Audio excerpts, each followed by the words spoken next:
Welcome back to my channel. Today we explore the value of specific coins, the top 9 Washington silver $quarter coins value in today's market. So let's get started. First up, the 2000 Jefferson nickel. Let's start with a little history on the Jefferson nickel series. First issued in 1938, this 5-cent piece has featured the profile of Thomas Jefferson, the third president of the United States, ever since. This design replaced the earlier Buffalo nickel and has gone through a few design changes over the years. On the obverse, or front side of the coin, we see Thomas Jefferson's profile, originally created by artist Felix Schlag. The reverse side features an image of Monticello, Jefferson's Virginia home. This classic design made the Jefferson nickel one of the most recognizable coins in U.S. currency. Let's zoom in on the 2000 Jefferson nickel. What does the D stand for? It indicates that this coin was minted in Denver, Colorado. Each U.S. mint location has its own letter marking D for Denver, P for Philadelphia, S for San Francisco, and W for West Point, though West Point only produces special coins. In the year 2000, both the Denver and Philadelphia mints produced Jefferson nickels. Denver struck around 1.6 billion nickels that year, so it's not a rare coin by mintage numbers alone. But of course there's more to a coin's value than just its rarity. The 2000 nickel, like other Jefferson nickels, has a composition of 75% copper and 25% nickel. This specific alloy combination gives the coin its characteristic silver-like color, and it's quite durable, making nickels resistant to wear and tear. If you look closely, you'll see that the obverse of the coin shows Jefferson's left profile with the words "In God We Trust" and liberty, as well as the year 2000. Flip it over and you'll find Monticello on the reverse, along with the words "E Pluribus Unum" and United States of America. This classic design was a staple of U.S. currency until a redesign began in 2004 to commemorate the Lewis and Clark expedition. Let's talk about value. The 2000 Jefferson nickel is common in circulation, so a well-worn example is typically worth its face value of 5 cents. However, higher-grade coins, ones that are uncirculated or with minimal scratches and no tarnish, can be worth more to collectors. Coins that are graded MS65 or higher by professional grading services, like the Professional Coin Grading Service (PCGS) or Numismatic Guarantee Corporation (NGC), are more valuable, sometimes selling for a few dollars rather than just 5 cents. Coins that have full steps on the Monticello building, meaning all 6 steps are visible with no wear, are especially desirable, as this is a rare detail that requires excellent strike quality. One exciting thing about the 2000 Jefferson nickel is the potential for errors. Errors are mistakes that occur during the minting process, like misaligned dies, double strikes, or improper planchettes. Although not every 2000 Jefferson nickel has errors, finding one with a mistake can make it much more valuable. Some of the most common errors in the Jefferson nickel series include die cracks, off-center strikes, and doubled dies. Coins with these unique flaws often fetch higher prices from collectors. So, if you come across a 2000 Jefferson nickel with something unusual, it's worth having it checked out. Now, if you're looking to add a valuable 2000 Jefferson nickel to your collection, there are a few things to keep in mind. First, look for coins in mint condition with no significant scratches, stains, or signs of wear. If you find a coin with full steps on Monticello, that's a bonus. If you own a valuable or high-grade nickel, you'll want to protect it. Use a soft, lint-free cloth and avoid touching the coin's surface. Storing coins in a plastic coin holder or a flip case will keep them safe from air exposure and scratches. The 2000 Jefferson nickel might be common, but it still has appeal for collectors. Coins in pristine condition, those with full steps, or rare errors can be surprisingly valuable. If you love history or just enjoy collecting, it's worth keeping an eye out for a quality example of this coin. You never know what you might find in your change. Next up, the 1988, and see what makes this particular year and mint special. The D mint mark on the 1988 Jefferson nickel tells us that it was minted in Denver. This nickel is part of the long-running Jefferson nickel series, which was produced continuously from 1938 through to modern times. The 1988 nickel specifically represents the classic design era before the updates of the 2000s. On the front of the 1988 Jefferson nickel, you'll see a left-facing portrait of Thomas Jefferson. This side, called the obverse, has been in circulation since 1938 with only minor changes.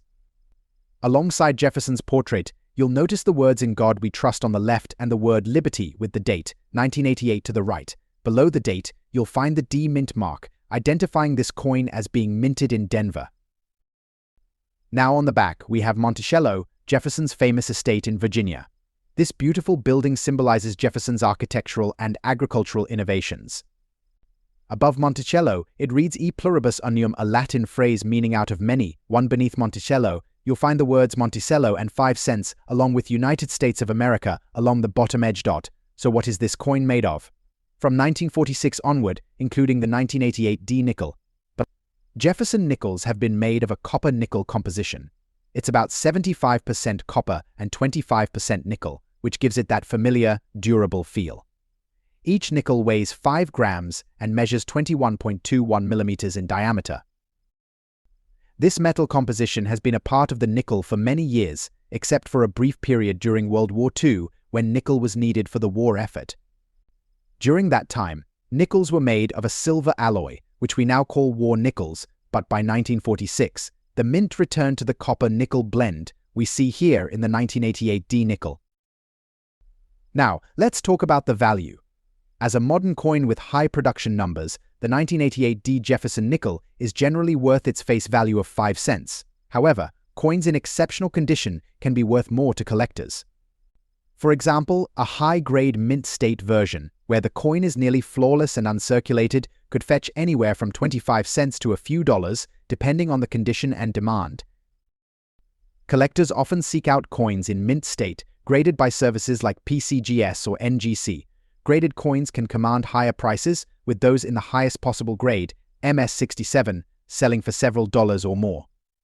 Even though it's not rare, a pristine 1988 D nickel can be a fun addition to any collection. Did you know the Jefferson nickel has only had a few major design changes since 1938? The most notable was in 2004 and 2005 when the U.S. Mint celebrated the bicentennial of the Lewis and Clark expedition with a new series of designs. These coins gave collectors a unique variety and honored Jefferson's contributions to the expedition. And here's another fun fact: while the nickel doesn't contain silver, war nickels from 1942 to 1945 do. They're about 35% silver, making them a bit more valuable.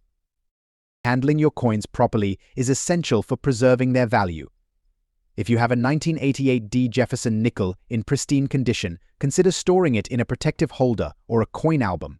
Avoid touching the coin's surface directly with your fingers, as oils can cause tarnishing. Storing coins in a dry, cool place away from sunlight is also a good idea. This will help preserve your coins for many years, even if you're just collecting for fun. And that's a wrap on the 1988 D Jefferson nickel. While it may not be the most valuable or rarest coin in your pocket, it carries a unique history and design that's been a part of American coinage for over 8 decades. Next up, the 1940 Jefferson nickel showcases Jefferson's Monticello home. Below Monticello, you'll see the coin's value 5 cents around the top. We have the words United States of America, and directly above Monticello is the Latin phrase "E pluribus unum," meaning "out of many." This design reflects American ideals of unity and freedom. In 1940, the U.S. Mint produced Jefferson nickels at 3 facilities: Philadelphia, Denver, and San Francisco. Coins from Philadelphia had no mint mark, while Denver coins featured a small D mark, and San Francisco coins had an S mark. This year was notable for high mintage numbers. Philadelphia alone struck over 175 million Jefferson nickels, making the coin widely available. When evaluating a 1940 Jefferson nickel, pay attention to a few important details. First, check for the sharpness of Jefferson's profile and Monticello on the reverse. Coins with well-defined details and little wear can be much more valuable to collectors. Coins in mint state or uncirculated condition are highly desirable, especially those with brilliant luster and minimal marks. One of the most exciting aspects of coin collecting is finding error coins, and the 1940 Jefferson nickel has its share. There are a few popular errors to look out for. Double die. Some 1940 Jefferson nickels have noticeable doubling on the text, especially on the words "Liberty" and "In God We Trust." Look closely with a magnifying glass to spot this subtle but valuable error. Off-center strike. Occasionally, these nickels were struck off-center, which means the design is shifted, sometimes missing part of the image. off-center errors are highly collectible. Full steps designation coins with an exceptionally detailed Monticello often have what collectors call full steps. This means you can see all 6 steps leading up to Monticello's entrance. Coins with full steps are rare and can be worth a premium. Now, let's talk value. How much is a 1940 Jefferson nickel worth? Well, it depends on the condition, mint mark, and whether it has any unique errors or full steps. In circulated condition, a typical 1940 Jefferson nickel might be worth only face value, around 5 to 10 cents. However, in uncirculated condition or with full steps, they can be worth significantly more. Coins graded MS65 or near perfect mint state might sell for $20–50. Meanwhile, coins with unique errors like a doubled die or off-center strike can fetch hundreds of dollars. The nickel's composition of 75% copper and 25% nickel had to change during World War II. By 1942, nickel was a critical war material, so the mint began using a silver alloy for nickels until 1945. That's why 1940 and early 1941 Jefferson nickels still have the original composition, making them a unique link to the pre-war era. Proper storage is key to preserving the value of your 1940 Jefferson nickel. Always keep coins in a dry, stable environment and avoid handling them with bare hands to prevent oils and dirt from damaging the surface. Consider storing them in a coin album or a coin capsule to keep them in the best condition. Next up, the 1962 Jefferson nickel. This coin was produced at 2 major mints, the Philadelphia Mint and the Denver Mint. The Philadelphia coins don't have a mint mark, while the Denver coins are marked with a small D on the reverse, to the right of Monticello. In the early 1960s, coin collecting was gaining popularity. Coins from the early 1930s to the 1950s were highly sought after, and people began paying more attention to the Jefferson nickel series. While the 1962 Jefferson nickel may not be as rare as the 1950 D, it still holds its place as a beloved classic among collectors. Let's go over some details for the collectors out there. The 1962 Jefferson nickel is composed of 75% copper and 25% nickel, with a weight of about 5 grams and a diameter of 21.2 mm. Its reeded edge and durable composition make it perfect for everyday use, which is why so many of these coins still survive in circulation today. In terms of mintage, the Philadelphia Mint produced around 97 million Jefferson nickels in 1962. While the Denver Mint struck about 280 million. That's a large number, so it's easy to see why these coins are relatively common. However, there are some variations and conditions that can make certain coins more valuable. Condition is key. For a typical circulated 1962 Jefferson nickel, the value is usually around face value to a few cents above. But if you find a coin in uncirculated or mint state condition, especially one with a brilliant or proof-like shine, it can be worth much more. 1962 also saw the release of proof Jefferson nickels. These coins were struck with specially prepared dies and polished blanks to give them a mirror-like surface, which makes them stand out. Proof coins from 1962 were produced in relatively low numbers compared to regular mint coins, making them desirable among collectors. A high-grade proof 1962 Jefferson nickel can fetch a premium, sometimes up to $20 or more, depending on its condition. Here's a rough guide for the value of a 1962 Jefferson nickel based on condition.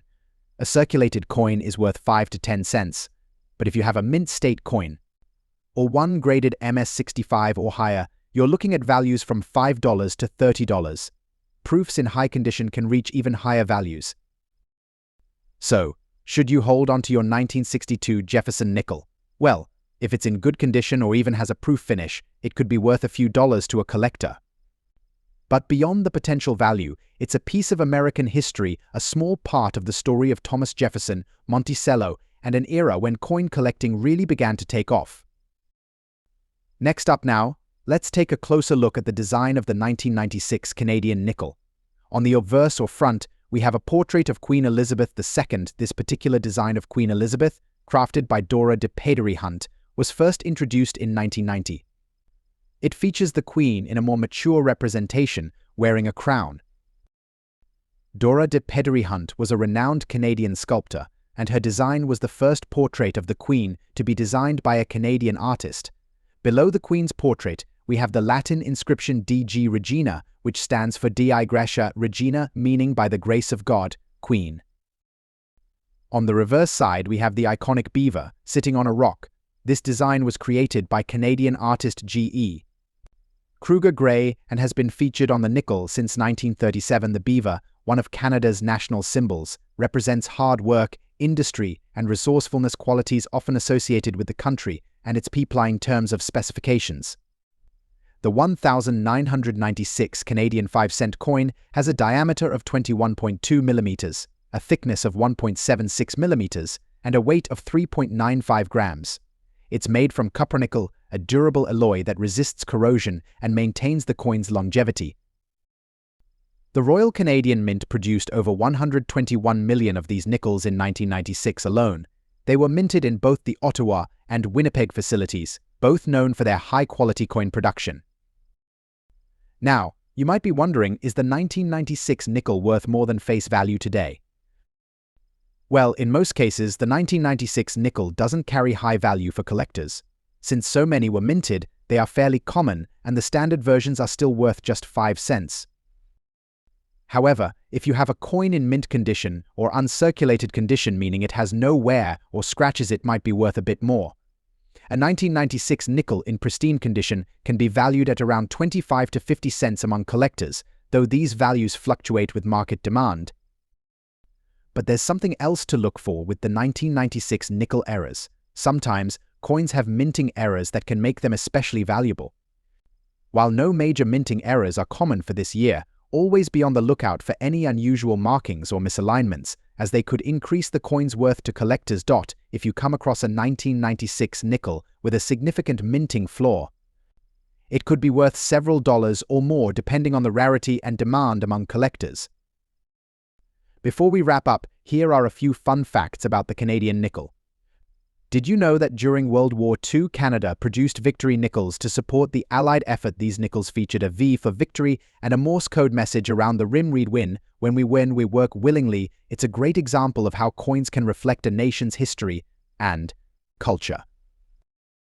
So, there you have it, the full story of the 1996 Canadian 5-cent coin. From its historical roots to its design and collectability, the Canadian nickel continues to be a fascinating part of Canadian heritage. Next up, the 1973 Jefferson nickel. On the obverse side, we have a profile portrait of Thomas Jefferson facing left. Above Jefferson's portrait, you'll see the word Liberty and the year 1973 in front of him. On the reverse side of the coin, there's a depiction of Monticello, Jefferson's iconic Virginia home. The inscription above reads E pluribus unum, and underneath Monticello, you'll find the words Monticello and 5 cents at the bottom. The coin reads United States of America. The design emphasizes Jefferson's legacy, both as a president and an architect. Now, what makes the 1973 Jefferson nickel interesting for collectors? First, let's talk about mint marks. Like many U.S. coins, the 1973 nickel was minted at different locations, which you can identify by looking at the mint mark. You'll find it to the right of Jefferson's bust. In terms of production, Philadelphia and Denver minted millions of these coins, but the San Francisco Mint produced fewer because they focused on proof coins that year. So the 1973 S-proof nickel is a bit more valuable and desirable among collectors, especially in pristine condition. The 1973 Jefferson nickel, like other nickels made since 1946, is composed of 75% copper and 25% nickel. It weighs exactly 5 grams and has a diameter of 21.2 mm. Although it doesn't contain any silver or precious metals, its copper-nickel composition is quite durable. This coin also has a smooth edge without ridges, which is unique compared to dimes, quarters, and half dollars. One of the most common questions is, what's the value of a 1973 Jefferson nickel? For a circulated 1973 nickel in average condition, its face value is still 5 cents. However, collectors value coins that are in uncirculated or proof condition much more. In mint state, or MS grades, which range from MS60 to MS70, these coins can be worth from a few dollars to over $10, depending on the grade. Proof coins from San Francisco, which are specifically made for collectors, can be worth even more if they're in PR67 or higher condition. For rare varieties or error coins from 1973, like any unusual doubling or striking errors, the value can go up significantly. If you have a 1973 Jefferson nickel, it might be worth getting it professionally graded if you believe it's in high condition or if it looks unique. The Jefferson nickel is one of the longest-running designs in U.S. history. It was only slightly altered in 2005 with the Westward Journey series, but returned to the classic design soon after. Felix Schlag originally designed Monticello with more intricate details, but the Mint simplified it to make the production easier. The Jefferson nickel has been in circulation since 1938, which makes it over 80 years old. So coins like the 1973 nickel are part of a continuous legacy. So, if you're sorting through your change, what should you look for in a 1973 Jefferson nickel that might increase its value? Coins that have minimal wear and no scratches or blemishes are worth more. Look for clean, sharp details on Jefferson's face and Monticello. Check for the S mint mark, which indicates a proof coin from San Francisco, generally worth more than circulated versions. Look closely for any misstrikes or doubling on the date, letters, or features.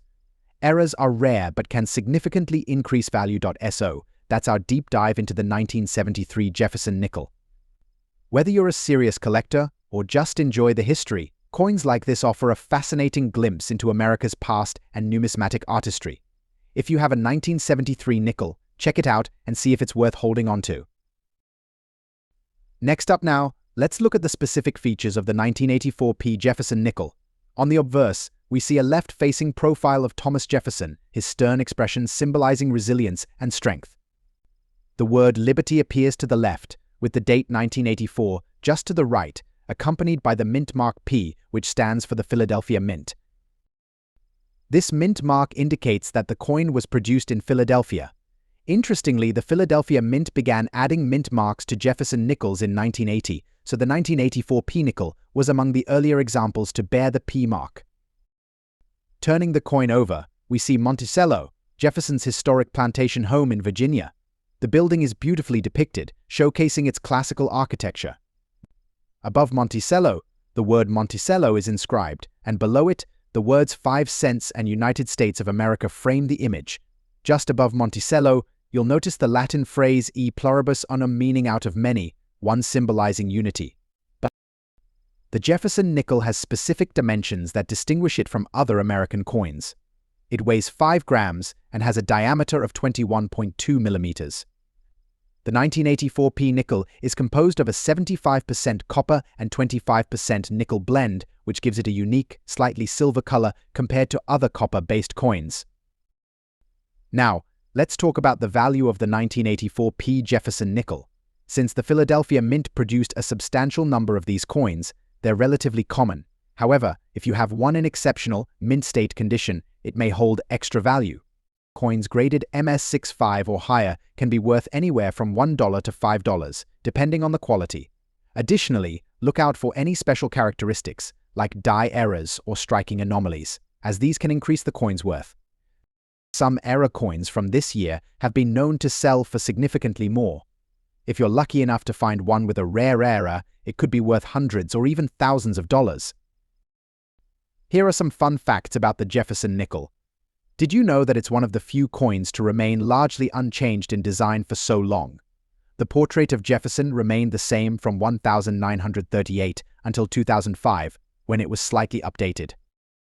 And here's another interesting fact: the nickel's alloy composition was essential during World War II. The Mint removed nickel from the composition to save it for military production, resulting in the war nickel made of silver from 1942 to 1945. After the war, they returned to the traditional copper-nickel blend that we see in the 1984 P Jefferson nickel.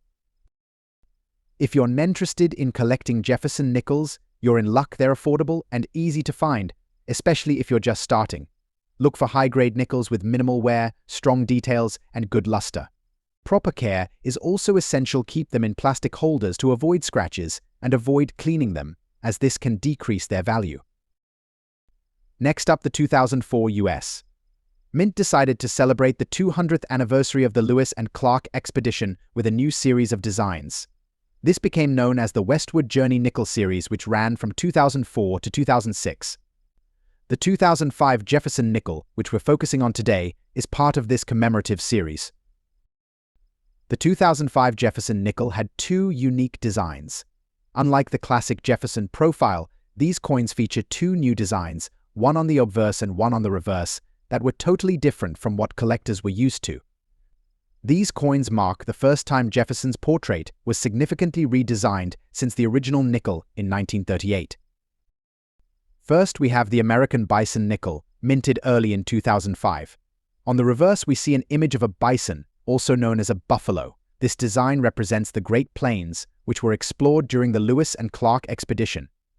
The bison symbolizes the native wildlife that played a critical role in the ecosystem and culture of the plains. Later in 2005, a second design was released. This is known as the Ocean in View nickel, featuring a beautiful landscape of the Pacific Ocean as seen from the west coast. The phrase ocean in view, O. The joy is inscribed, reflecting the words of William Clark upon reaching the Pacific coast in 1800. The 2005 nickel also introduced a new portrait of Jefferson on the obverse. The U.S. Mint used a forward-facing portrait by sculptor Joe Fitzgerald. This was actually the first time in American coinage history that a forward-facing view was used on circulating coins. The new design brought a modernized look to Jefferson's profile and gave the coin a fresh feel that collectors found exciting. Now let's talk about collecting the 2005 Jefferson nickel. Because the coins are relatively recent, they're not rare or highly valuable in circulated condition. However, in uncirculated condition, these coins are popular with collectors who enjoy commemorative coin designs. Nickels from this series with no wear, clear details, and in their original mint luster are worth a bit more to collectors, especially when graded by professional grading services. Some varieties also exist, so always check for unique characteristics or errors. The Westward Journey nickel series, including the 2005 nickels, was hugely popular and inspired the mint to keep updating the Jefferson nickel. In 2006, they introduced a permanent new design with a side profile of Jefferson and kept the Monticello on the reverse. These changes all started with the 2005 nickel, making it a landmark in US. Coin history. So, that's a wrap on the 2005 Jefferson nickel. This coin isn't just another nickel. It's part of a commemorative series that tells the story of America's westward expansion and celebrates the natural beauty and history of the United States. Whether you're a collector or just enjoy learning about coins, this nickel has a little bit of something for everyone. Thanks for watching. If you enjoyed this video, don't forget to like, share, and subscribe for more coin collecting content. See you, and next time, happy collecting.